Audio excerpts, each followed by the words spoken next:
Hello there. Welcome to the Saroy channel, wherever you are in the world, and so much love to each and every one of you. How are you doing? I do hope you're doing remarkably well, and I hope you're going to get yourself a lovely drink because I've got a fabulous story for you tonight. And let's get started with tonight's story.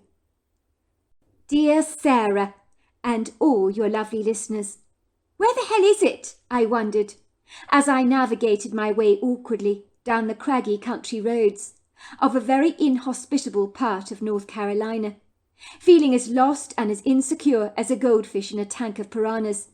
I was a city girl by rights, and had little if any experience of driving down sequestered, uncongenial country roads like this, in the middle of nowhere, without a solitary soul in sight, beyond a faraway farmer's tractor on a field, or a cowboy riding among his steers, seen on the distant horizon, like an obscure figurine on a Monopoly board. I was navigating my way awkwardly, rather like a blind man, driving past meadows filled with cows, sheep, frolicking horses, and verdant fields of very well organised and superbly irrigated crops. Then there were the lofty trees, so many of them. They stretched out like a large, all-encompassing yawn, into sprawling wood groves. But beyond that, the discomposing silence of these prepossessing country roads was so deafening. Everything was airily quiet, far too quiet for comfort. And for a city girl like myself, I don't mind admitting it put me distinctly on edge. I could get out of my car and scream at the top of my lungs, and no one would likely hear me for miles around. In the last hour, I had not seen a bicycle, a scooter, a car, or any kind of farming vehicle pass me, which unsettled me greatly, even though I knew the small rural town was not too far away from where I was. Such knowledge offered me very little solace. I felt like a tiny, inconspicuous ant, as the natural world seemed to swallow me up whole, like a large humpback whale. I was comfortable with the busy sidewalks and streets, the honking taxicabs and shrieking buses as they ground to a noisy halt, with billowing smoke from their exhausts punching the air. I was used to the hustle and bustle of Boston's lively coffee bars and diners, filled with the reassuring trills of people's voices that were as comforting to me as the crashing sounds of the ocean waves, as sometimes the sounds of traffic can mimic the sounds of the ocean. I would sink into an upholstered chair gratefully in a coffee bar after having spent a gruelingly hard day at the office, and just relax into the rhythmic musical trills of people's voices in the background as I sipped into a hot drink, and then I would walk away feeling soothed and right with the world, almost as if the hiccups of my day at the office had been masterfully ironed away like a starched shirt, and tomorrow would be a brand new day, with less creases and problematic eruptions arising. And believe me, it usually was. Out here, in the countryside, I felt very much on my own, naked and vulnerable, as if I was running around without my clothes on. It was not a good feeling. My father once argued with me about how much more sensible it was to live in the country, for indeed when he was a boy, he'd grown up in this almost uncharted part of North Carolina, and this remote country road was home turf to him that he fully appreciated and loved. But to me, there was nothing friendly about an untamed, wild environment that was as unfamiliar to me as the skin on my own back. My father insistently argued that the countryside was so much safer than the city, as he pointed out that wherever you find large congregations of people, there too you will find dangers lying in plain sight, like landmines that have the potential to explode in your hands if you don't handle them with the utmost of care. He said people can be volatile and unpredictable, and wherever there are large gatherings of people, there is a greater potential risk of violent crime, rape, burglary, stabbings, robbery, and even murder. If you move to the remote countryside, far away from people, those problems go away. But do they really?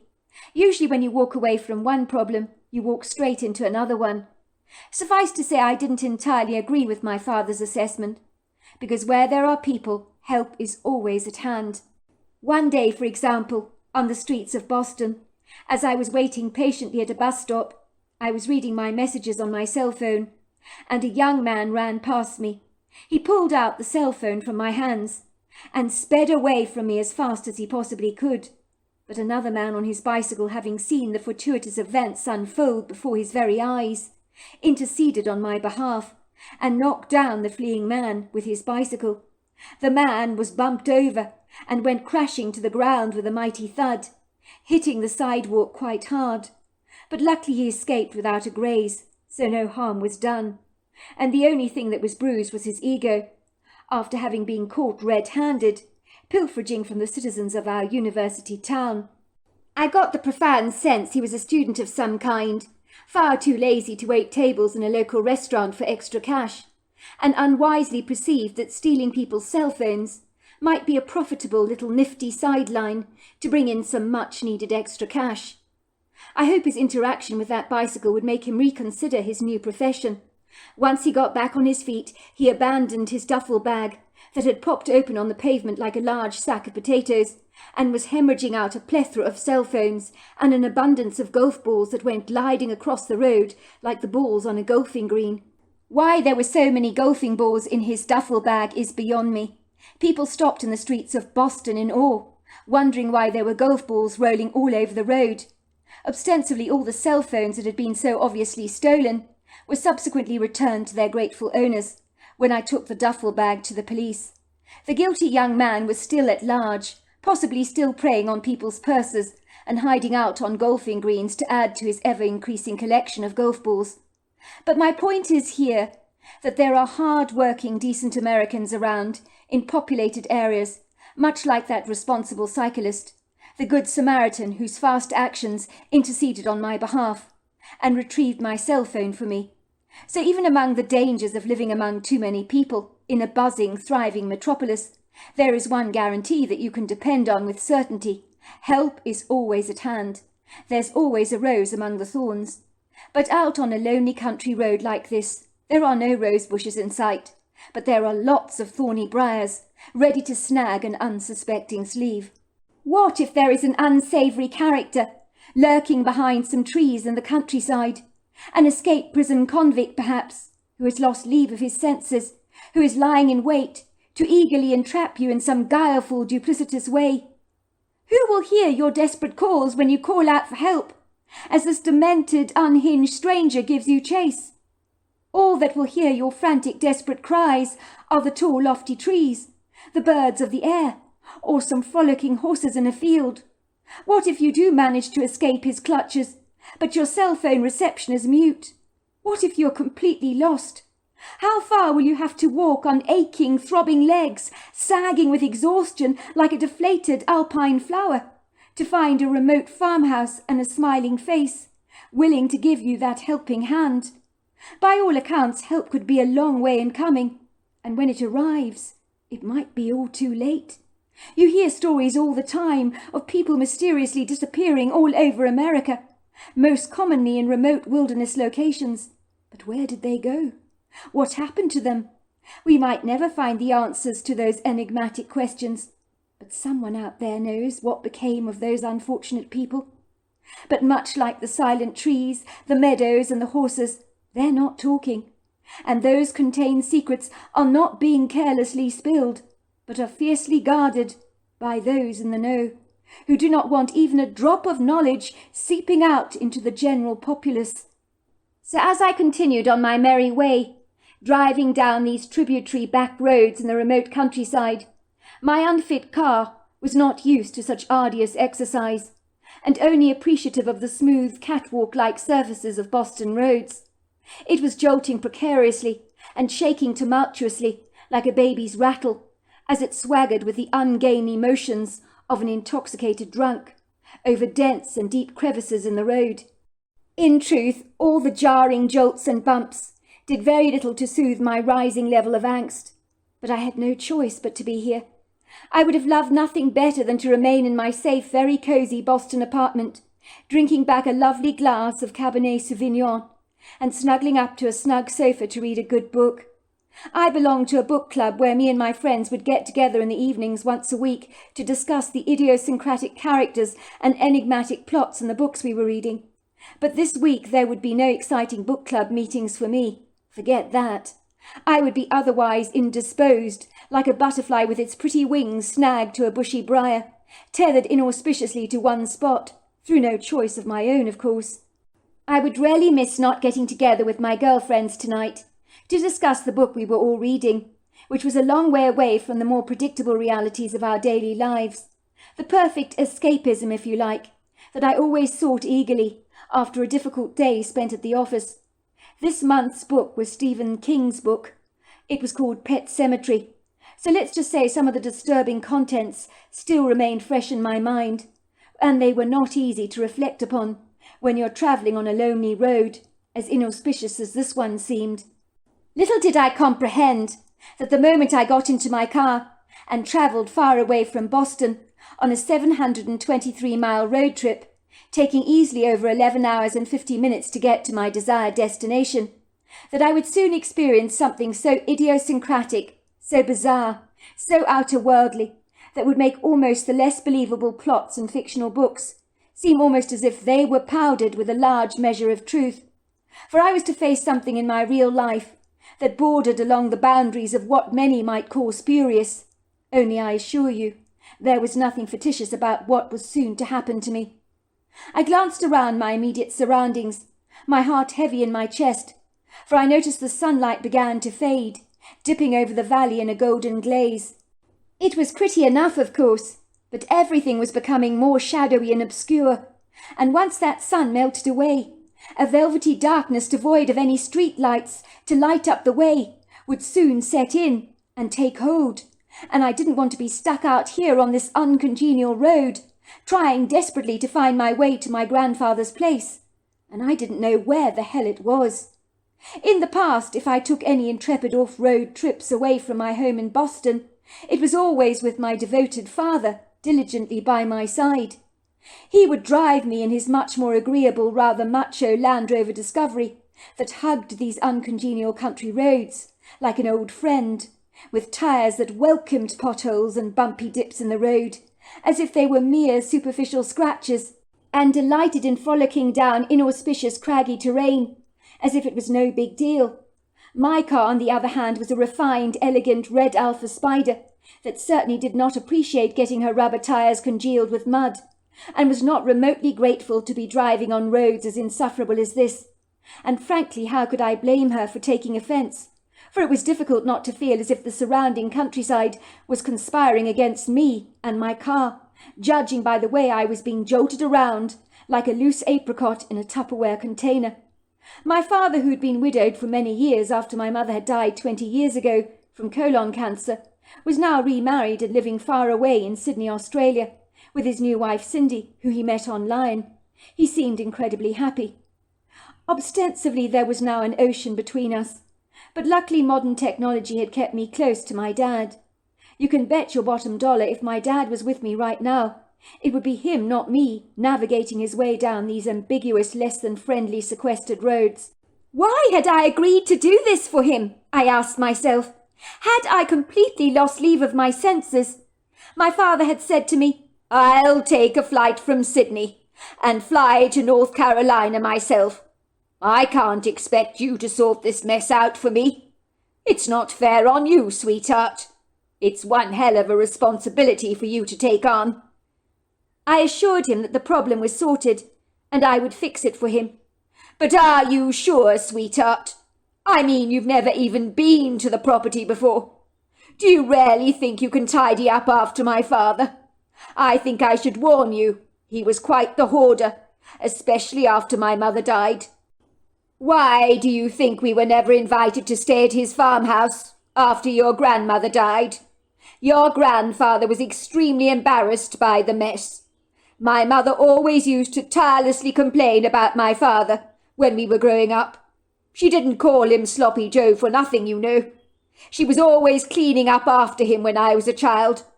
I remember one time he was creating a romantic dinner for my mother for their 15th wedding anniversary.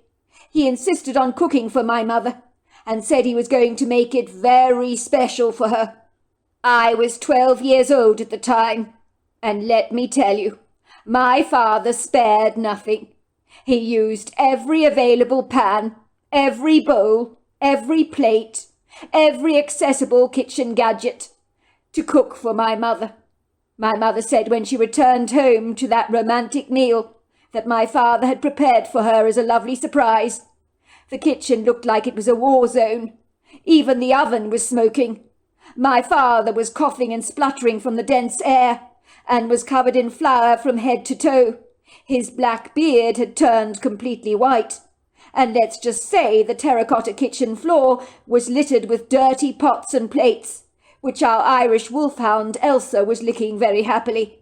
She was the only one not unhappy about the mess, because she could unleash her tongue into every pan, and our kitchen floor became a playground of tasty popsicles for her. When my father made a simple cake mix, he would transfer it from one bowl to another, creating hundreds of dirty dishes in the process, until he found the correct container that was a perfect fit for the mixture, and then he would transfer it to a tin. He overlooked the fact that in the long, laborious process of searching to find the most suitable size bowl, he had inadvertently used every other available bowl in the kitchen that now would need to be washed and put away.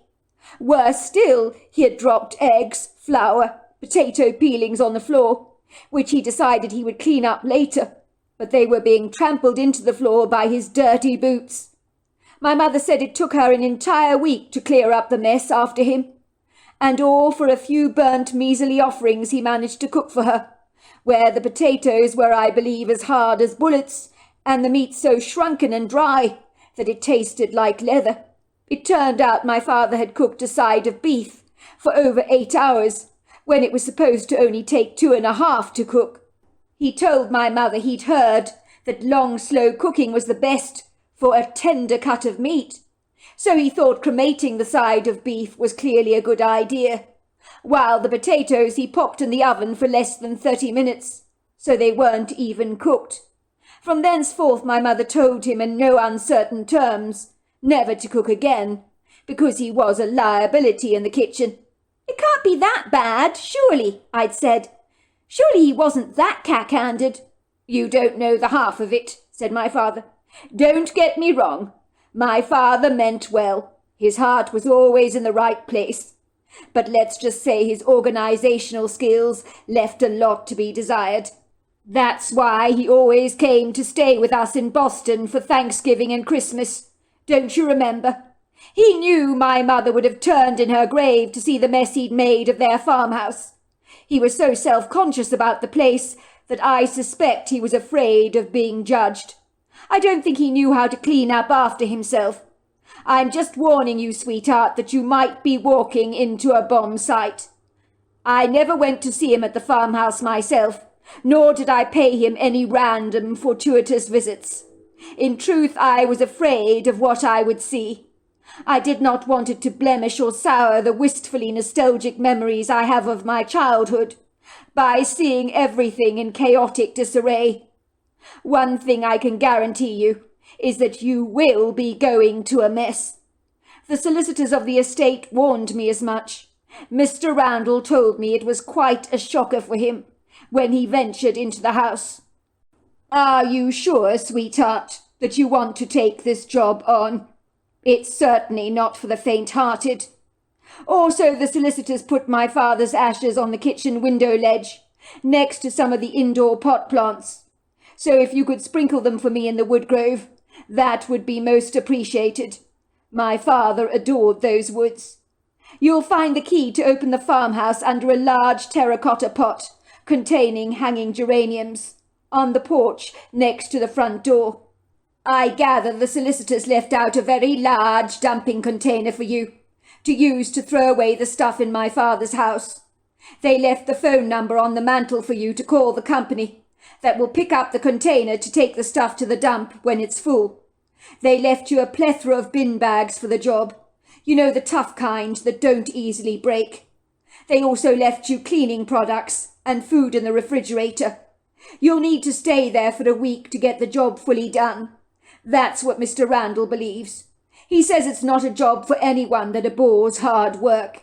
It's not a problem, I'd said, trying to disguise my rising level of doubt. because in truth I was not desirous to take this job on. But as usual, my eagerness to please sabotaged my ability to say no, even to my own father. But my non-existent, assertive boldness shrank into the shadows like a frightened rabbit. All my life I had been a perennial people-pleaser, and that's why in so many things in my life they had gone so badly awry. I had lost beloved boyfriends over my inability to say no to them. They had walked all over me, as if I was a less than valuable piece of trash lying on the floor. I was always agreeing with them, always pleasing them, never wanting to put one foot out of line, even when I surreptitiously disagreed with them. I never wanted to upset the apple cart in any way, or tip over the apples to cause any kind of upheaval or offence. When that happens, people take full advantage of you. They exploit you and lose respect for you. I mean, can you really blame them? It's hard to respect someone who does not appear to hold themselves in high regard, or bother to stand up for themselves, who is too afraid in any way to cause offence or to ruffle feathers, and worse still is fearful to disagree with you, lest you don't like them. The reality, of course, is if you have any opinion that contradicts other people's, you're often admired for speaking out confidently and expressing yourself. I had been a shrinking violet and a do-gooder all my life, the sweet little girl wearing the flowery dress that everyone thinks is so terribly nice, so sickly sweet, so demure, so pretty, so ridiculously pathetic, the kind of person you think will never say boo to a goose and will always fall in line no matter what. I was like that, because I wanted people to like me. Isn't that so tragic? But yes, that was me.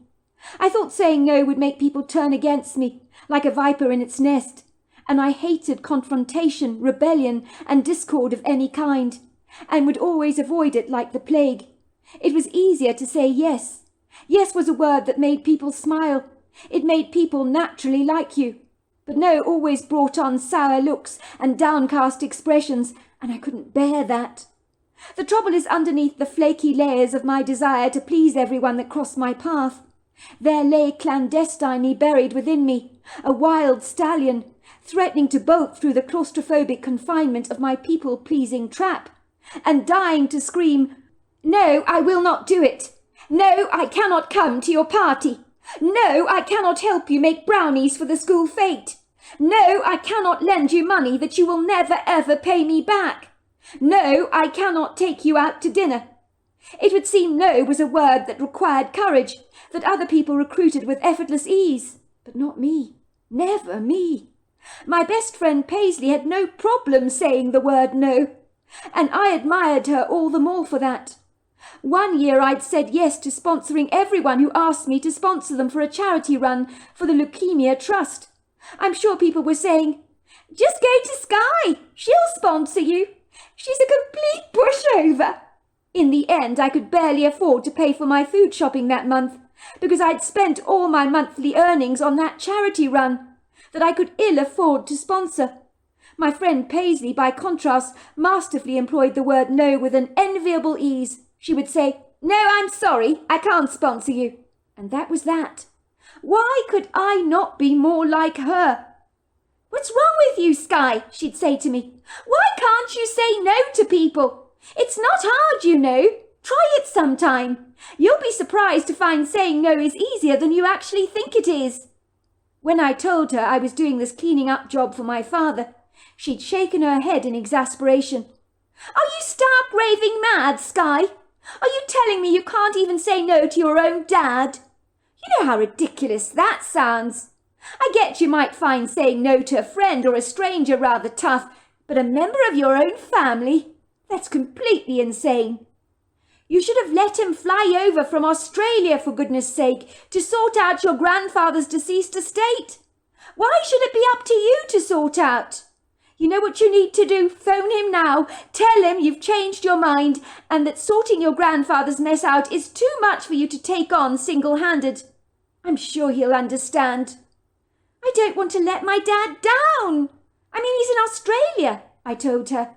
"He'd have to trek over from the other side of the globe to fly all the way to North Carolina, when I'm only 11 hours away from the place by car. And I mean, it'll probably take me less than a week to sort out all of this for him." Put it this way, the estate agents refuse to put the property on the market until it's been fully cleaned out. They're happy to sell it furnished, but the place needs to be hoovered and dusted and the trash needs to be thrown away, if you get my drift. So no, I'm not looking forward to it. I don't understand you, Skye, said Paisley, looking at me incredulously and shaking her short mane of brown curls despairingly. She put a finger on my chest and said, I know there is a courageous warrior inside you somewhere, Skye. I absolutely believe that. It's very eager to break out of your very nice facade that you keep showing to the world. It's aching to have the guts to say no for once in your life. You're a glutton for punishment, Skye. But maybe it's a good thing you're going to do this for your dad. Why? I asked her. Why is cleaning up somebody else's mess ever a good thing? Paisley grimaced. I hate to say this to you, Skye, but you're your own worst enemy. Sometimes when you're thrown into the deep end of somebody else's mess, and you realise you've taken on more than you can chew, you might just say to yourself, why the hell did I agree to do this? And for once in your life, it might make you have the courage to say no when next time you're asked to do something like this. I reflected on my friend's ominous words, now that I was stuck in the North Carolina countryside, not knowing the hell where I was. I knew Paisley was right. Why had I agreed to do this crazy, nonsensical thing? And now here I was, with no GPS reception, glancing out of my driver's side window, staring out at the unfamiliar scenery, with bemusement rather than appreciation, as the cheery light of the afternoon seemed to be fading pretty fast. My heart felt heavy in my chest as the weight of my anxiety increased its pressure on me. I sighed with relief when I heard the friendly sound of heavy wheels rolling up behind me. Someone had stopped their very robust vehicle and was slamming the truck door and walking over to my driver's side window, crunching the craggy ground beneath heavy booted feet. Seconds later, knuckles banged on the glass of my driver's side window. I pulled down my window and was staring at a friendly face, a face I knew at once I could trust. Hello there, ma'am. You all right? What you're doing out here on a lonely country road, if you don't mind me asking you? Do you need help? Are you lost? The man, with his genuinely concerned round face and hazel brown eyes, stared at me earnestly. I felt the colour flush in my cheeks. I'm afraid I'm lost. I'm looking for Willow Creek Farm. You don't happen to know where it is, do you, by any chance? I think I've been driving around and around in circles, and my GPS reception refuses to give me a signal. I'm a bit concerned because I want to get to the place before it gets dark. Sorry to hear that, ma'am. That you're lost, I mean. I must confess it's badly signposted around here. The locals know the area very well, so we don't really bother to signpost it. But don't you worry, I will show you exactly where you need to go.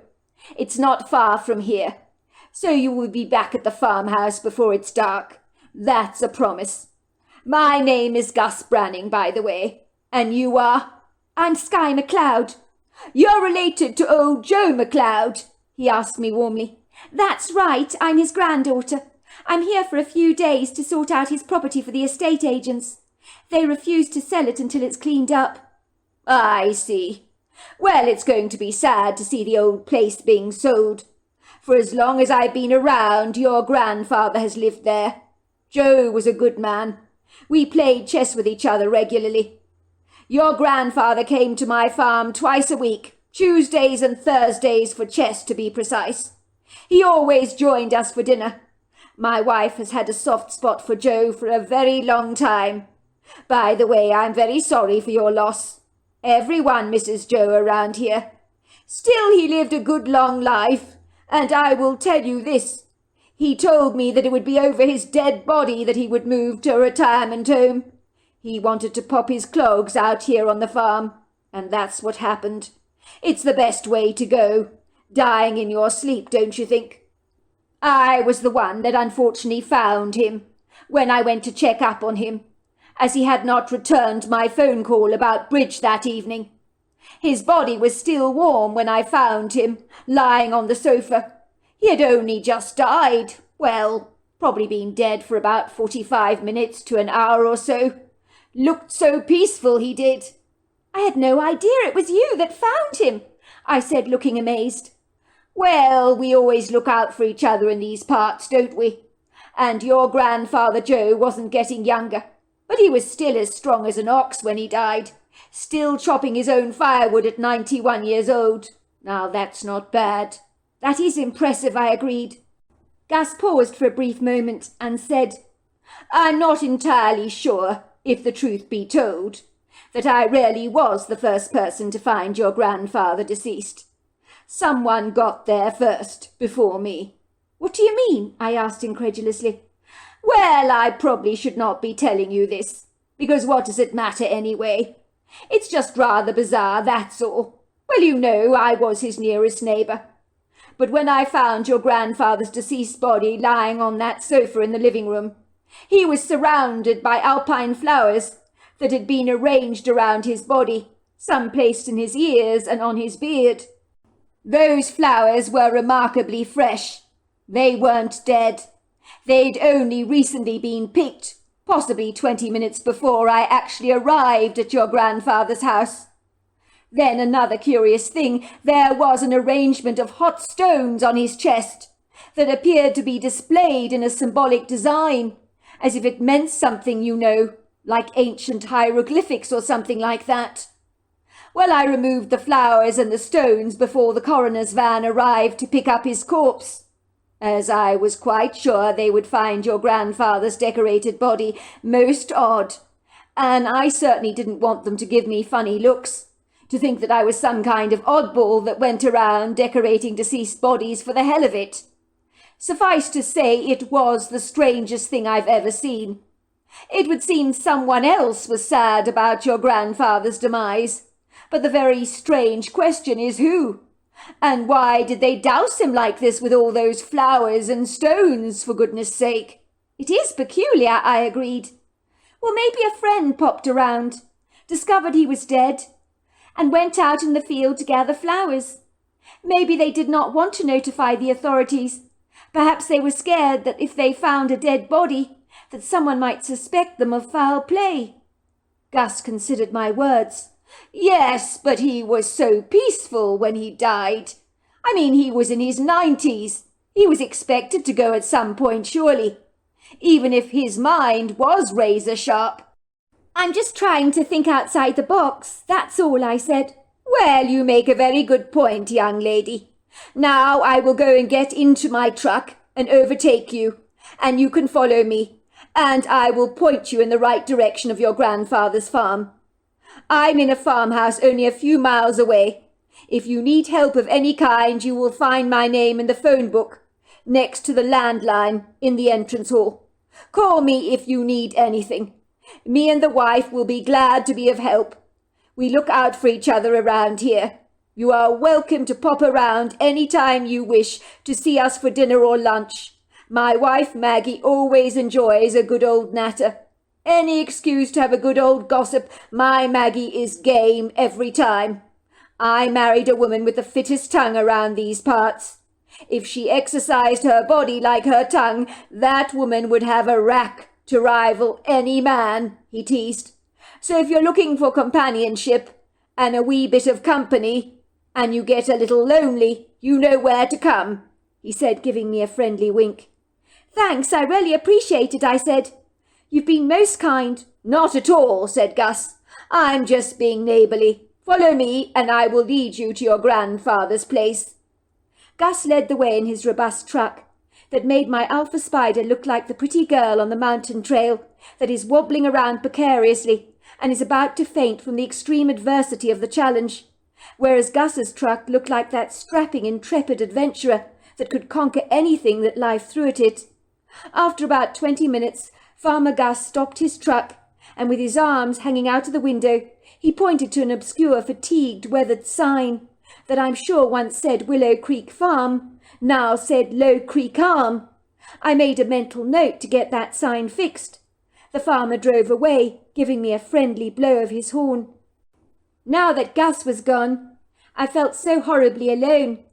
But thankfully I knew where I was going, so things were finally looking up for me, and my defeated pessimism was being crowned with a more positive, sunny outlook. like a grey sky that has suddenly turned quite sunny.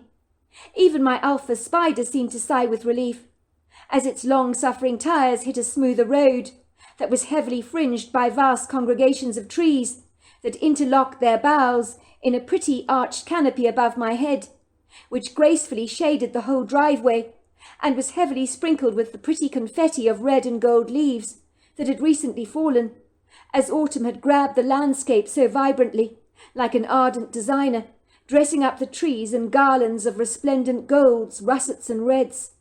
I drove through the long tunnel of trees, where small slivers of golden sunlight sliced through their boughs, washing their leafy foliage in a golden glaze. The tree-lined archway finally opened out into a large area of rugged wild grassland, filled with knee-high grasses and pretty pink, yellow and violet alpine flowers. The occasional rocks jutted through the ground in an unusual heaped gathering of voluptuous shapes that were very easy on the eye. It was terribly prepossessing. And then finally nestled there on the edge of an undulating hilly valley, serenaded by sprawling woodgroves of trees on every side, was an old wooden farmhouse, and several rather weathered outbuildings that included a red barn, a stable block, and an extensive open carport that boasted an old tractor, a collection of bicycles, an ATV, and a plethora of rather dusty farming machinery that looked like it belonged to the Stone Ages, that were ancient relics but still in good condition. Then there was a very large empty container with the digits 312 on the side, which I realized I would be using to fill with my grandfather's trash. The biggest surprise for me was that the farmhouse was not dilapidated, nor was it in a bad state of repair, as I had been led to believe by my father, who had painted in my mind a very bleak picture of what I was to encounter when I arrived on the property. On the contrary, the idyllic farmhouse possessed an old-world charm about it, with large sash windows that were in excellent condition, and a gleaming bright red front door that looked as if it had been just polished, along with an extensive wraparound porch kitted out with Adirondack chairs and tables. Suffice to say, under the soft, subdued lighting of early evening, the whole farmhouse looked almost like something out of a twee fairy tale. So this was where my father had grown up as a boy.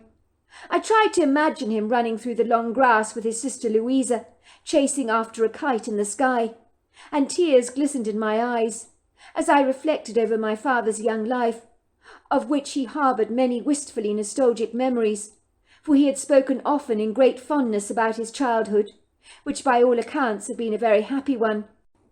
But let's just say, living out here, among such idyllic beauty, it's hard to imagine anyone could possibly have a hangdog face.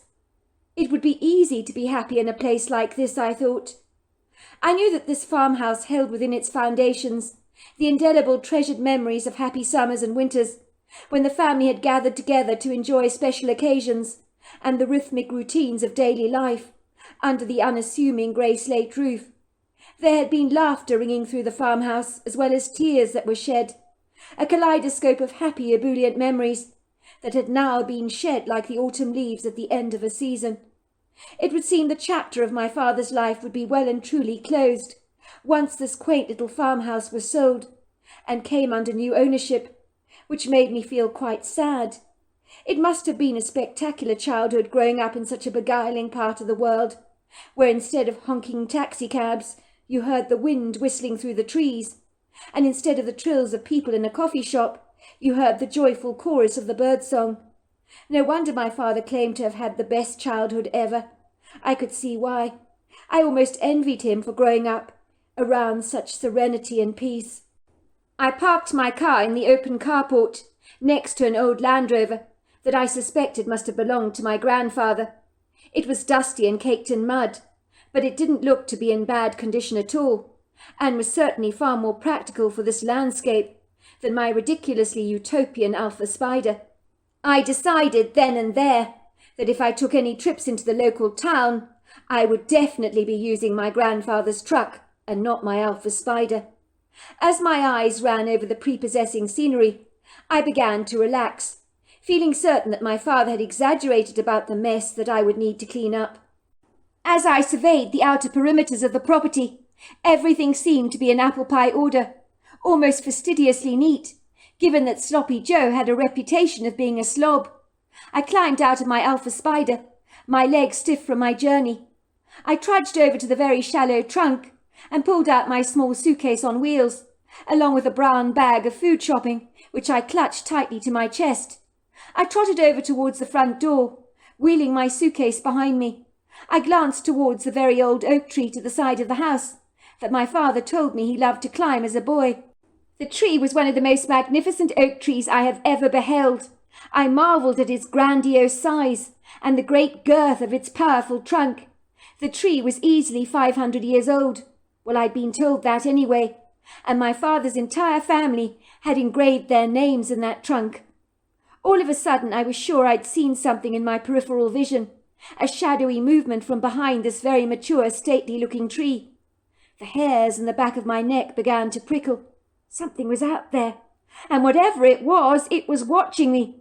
I could feel its eyes burrowing into the back of my neck. Don't be silly, I told myself, secretly cursing the Stephen King book I was reading. What induced me to read a book like that, when I'd be spending a whole week alone in my grandfather's farmhouse, when the suggestions in a Stephen King book would lightly toy with my mind, like a cat teasing a mouse? I didn't mind being scared out of my skull when I was in a cushy environment where I felt safe and secure, like my apartment in Boston. Indeed, in such a secure environment, I enjoyed the scare that books invoked in me. But out here, I didn't need an author's suggestion to feed the meat of my imagination, like a hungry pool of piranhas. Of course, there was nothing there, I told myself. Get a grip, Sky. But then I was sure I saw it again. A flicker of movement from behind the tree. I was certain I'd seen the flash of a face and a humongous body. But when I glanced towards the trees, nothing was there.